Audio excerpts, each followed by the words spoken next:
Yehoshua Hamashiach au centre de notre message. Buzz TV, gagner des âmes pour Yehoshua et servir les autres, voilà pourquoi nous existons. Émissions, conférences, prières, enseignements, informations et films.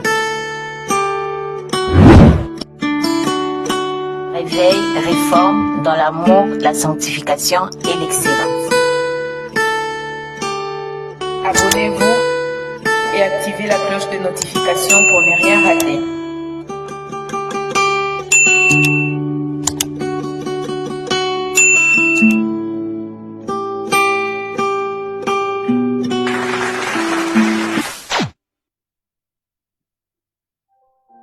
Surnaturel est le naturel pour toi, mon Dieu. Nous le voulons en ce lieu. Surnaturel est le naturel pour toi, mon Dieu. Nous le voulons en ce lieu. Surnaturel est le naturel pour toi, mon Dieu. Nous le voulons en ce lieu. Surnaturel est le naturel pour toi, mon Dieu. Nous le voulons en ce lieu. Et surnaturel est le naturel pour toi, mon Dieu. Nous le voulons en ce lieu.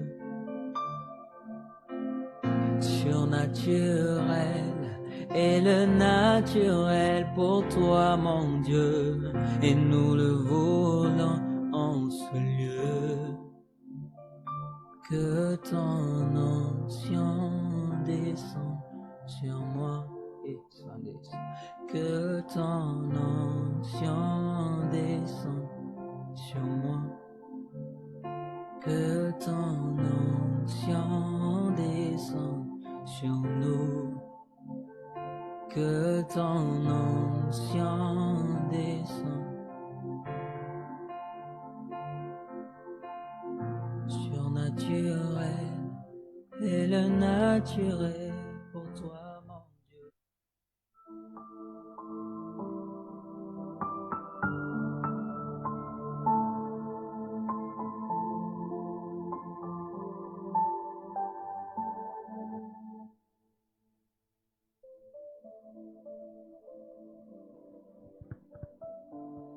Gloire à toi, Adonai, Yehoshua Hamashiach.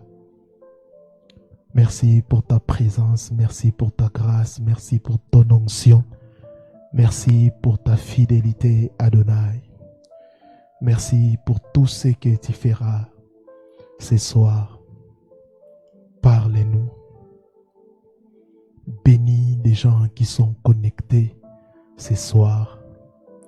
Au nom puissant et glorieux de celui qui vit et règne à jamais.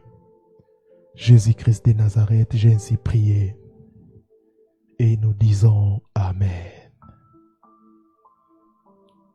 Je vous salue au nom précieux de notre Adonai Yehoshua Hamashiach.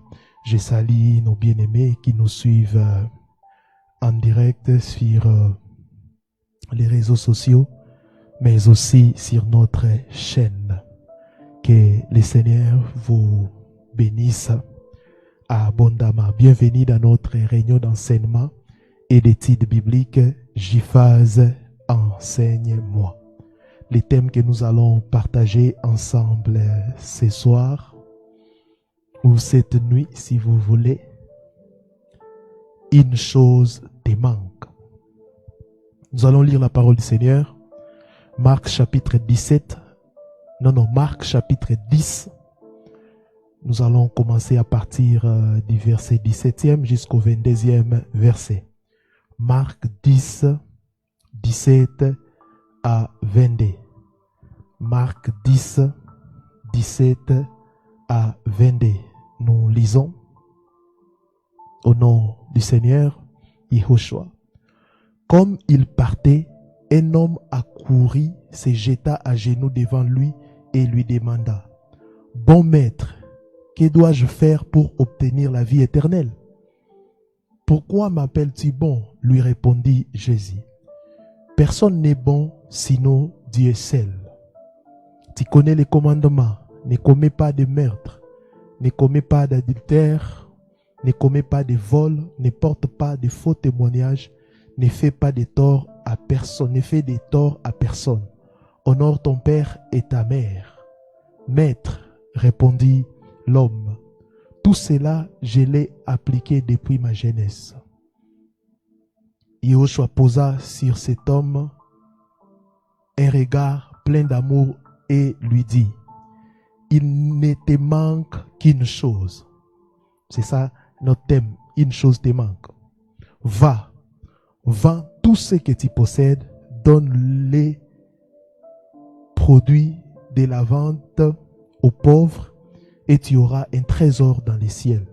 Puis viens et suis-moi. » En regardant ces paroles, en attendant ces paroles, l'homme s'assombrit et s'en alla tout triste, car il était très riche. Bien-aimés dans le Seigneur, le récit du jeune homme riche est l'un des plus marquants des évangiles, plus marquant. Cet homme semblait posséder tout ce que beaucoup désirent. La jeunesse, la richesse, une bonne réputation, une vie religieuse exemplaire. Il possédait tout ce que beaucoup désirent. Plusieurs ici, vous êtes en train de me suivre, vous désirez l'argent. Cet homme avait l'argent, il était jeune, il était riche, il avait une bonne réputation, une vie religieuse exemplaire. Pourtant, malgré tous ses privilèges, son cœur demeurait insatisfait. Malgré tout ce qu'il possédait, mais son cœur demeurait insatisfait. Malgré les richesses, malgré tout ce que cet homme avait, son cœur demeurait insatisfait. Bien-aimés, vous pouvez tout posséder, vous pouvez tout avoir. Si vous n'avez pas Yahushua Hamashiach, vous avez toujours un vide dans votre cœur. Si vous n'avez pas le Seigneur Jésus-Christ, vous avez toujours un vide dans votre cœur. Bien-aimés, ni ses biens, ni sa moralité, ni son statut social ne pouvaient combler le vide qu'il portait en lui. Waouh! Ni ses biens, ni sa moralité, ni son statut social ne pouvaient combler le vide qu'il portait en lui. C'est pourquoi il s'approcha du Seigneur Yahushua en lui posant cette question formidable. « Bon maître, que dois-je faire pour hériter la vie éternelle ?» Il avait tout, mais il avait un vide. Et il a posé une question fondamentale au Seigneur Yahushua Hamashiach. « Bon maître, que dois-je faire pour hériter plutôt la vie éternelle ?» Et cette rencontre aurait pu transformer toute son existence. Malheureusement, elle se termina dans la tristesse, car certaines dispositions de son cœur l'empêchèrent de répondre pleinement à l'appel du Seigneur. Et nous allons étudier sa vie. Une chose te manque. Qu'est-ce qui te manque?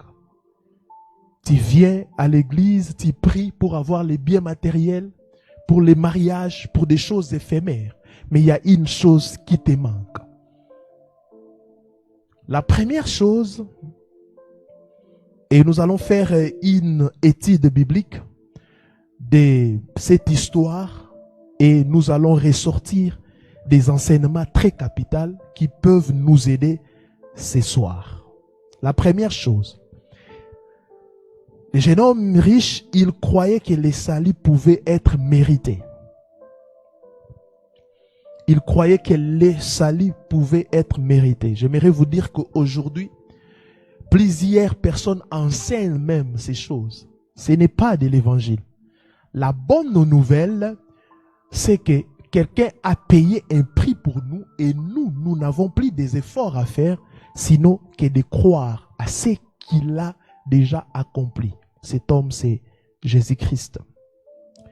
Sa question qu'il pensait qu'elle a, sa question plutôt révèle qu'ils pensaient que la vie éternelle pouvait s'obtenir par des œuvres. Ils croyaient qu'en accumulant de bonnes actions, ils gagneraient la faveur de Dieu. Plusieurs personnes pensent ainsi aussi, malheureusement. Malheureusement. Aujourd'hui encore, beaucoup pensent que fréquenter l'église, prier, jeûner, donner leurs offrandes ou accomplir de bonnes œuvres suffit pour être sauvé. Non.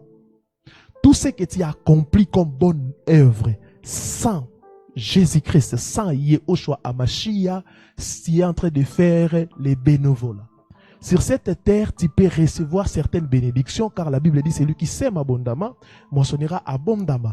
Mais au ciel, tu n'auras pas de récompense parce que tu n'entreras même pas au paradis.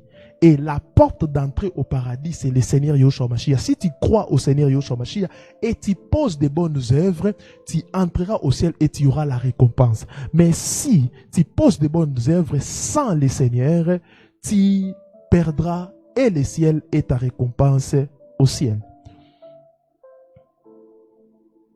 Beaucoup pensent que fréquenter l'église, prier, jeûner, donner les offrandes ou accomplir de bonnes œuvres suffit pour être sauvé. C'est pour cela, homme de Dieu, quand vous prêchez l'évangile, même quand vous faites ce que vous appelez appel de fonds, je n'ai pas l'habitude de le faire, mais rassurez-vous qu'il y a des gens qui sont en train de faire des sacrifices pour l'œuvre du Seigneur, des sacrifices pour toi. Ces gens-là sont ils sont premièrement sauvés. Pourtant, les Écritures enseignent que le salut est un don de la grâce de Yahweh, reçu par la foi. Elohim ne nous sauve pas parce que nous sommes parfaits, mais parce qu'il est infiniment miséricordieux. Le salut par la foi. Le salut pas par des efforts. C'est le combat de Martin Luther. Vous êtes sauvés, nous sommes sauvés par la foi et non par les œuvres. Les œuvres, c'est très nécessaire. Quand le Seigneur nous sauve, nous devons produire, nous devons, n'est-ce pas, faire des bons ou accomplir les bonnes œuvres. Préalablement, nous devons être sauvés. Et après, nous allons accomplir des bonnes œuvres. Et des bonnes œuvres sans le Seigneur Yehoshua Hamashiach, c'est du bénévolat. Deuxième leçon que nous pouvons tirer, n'est-ce pas, de cette histoire. Une chose te manque. Une chose te manque. Tu peux tout posséder, mon frère. Tu peux tout posséder, ma soeur. Mais si tu manques seulement la vie éternelle, tout ce que tu peux posséder, c'est de la vanité. Deuxième chose, sa piété était davantage extérieure qu'intérieure. Sa piété était davantage extérieure qu'intérieure. Il déclara, j'ai observé toutes ces choses dès ma jeunesse. Vous voyez? Dès ma jeunesse. Il y a des gens qui disent ici, non, moi je suis chrétien depuis ma naissance. On m'a mené à l'église, mais j'ai observé toutes ces choses dès ma naissance. Il connaissait les commandements et s'efforçait de les respecter. Cependant, son obéissance restait essentiellement extérieure. Il est possible, mes frères, mes sœurs, de servir dans l'église, de prêcher, de chanter, de prier avec ferveur et malgré tout, de conserver un cœur partagé. Elohim ne regarde pas seulement aux apparences, il sonde les profondeurs du cœur. Parce que quand le Seigneur l'a dit de se dépouiller, il a refusé. Il y a des gens comme ça, ils sont en train de servir dans l'église, de donner les offrandes, de faire tout ce que, de chanter, de prier avec ferveur. Et malgré tout, avoir un cœur partagé. C'est pour cela que vous allez remarquer, c'est ce genre de personnes, quand ils sont financièrement bénis, directement, ils changent d'identité. En réalité, il avait déjà ce cœur-là partagé. Parce qu'il répond au Seigneur, j'ai observé toutes ces choses dès ma jeunesse. Je suis chrétien, je suis serviteur de Dieu. Mais quand Elohim va te bénir, te visiter, est-ce que tu garderas toujours cette identité-là? Elohim ne regarde pas aux apparences. Sa piété était davantage extérieure qu'intérieure. Si votre piété est extérieure, un jour, celui qui sonde les profondeurs va jauger votre piété, votre sainteté, et tout ce que tu caches sera exposé. Troisième chose, troisième leçon pour ce soir, il était prisonnier de son attachement aux richesses. Il était prisonnier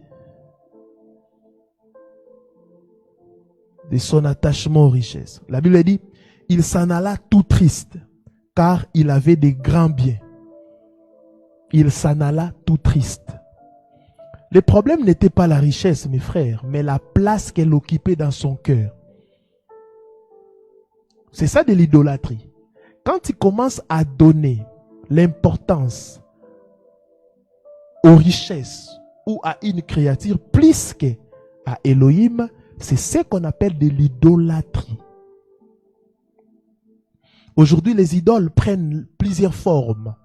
L'argent, la carrière, les relations, les plaisirs, la popularité, les pouvoirs ou encore l'orgueil, les plaisirs.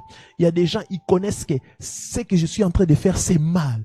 Mais à cause du plaisir, il le fait quand même. Et quand tu lui dis abandonne ça, il dit non, non, ça, il est en train de nous condamner, ne jugez point. Vous aimez les plaisirs plus que Elohim. Vous aimez le football plus que Elohim. Ce n'est pas mal. Le football, ce n'est pas mal. L'argent, le problème n'est pas la richesse. Le problème n'est pas l'argent. Le problème n'est pas le football. Le problème n'est pas avoir une femme ou un homme. Le problème, ce n'est pas laisser. Vous savez, même dans les mariages, quand vous aimez le plaisir, le sexe plus que Elohim, vous êtes adorateur du sexe. Et la Bible même a dit, parmi les caractéristiques, parmi les comportements qu'on va remarquer au temps de la fin, les gens vont aimer le plaisir plus que Elohim. Il s'en alla tout triste. Pourquoi quand on te dit d'abandonner ton idole, tu deviens triste? Tu commences à insulter les hommes de Dieu. Pourquoi? Pourquoi? Elohim doit prendre, doit avoir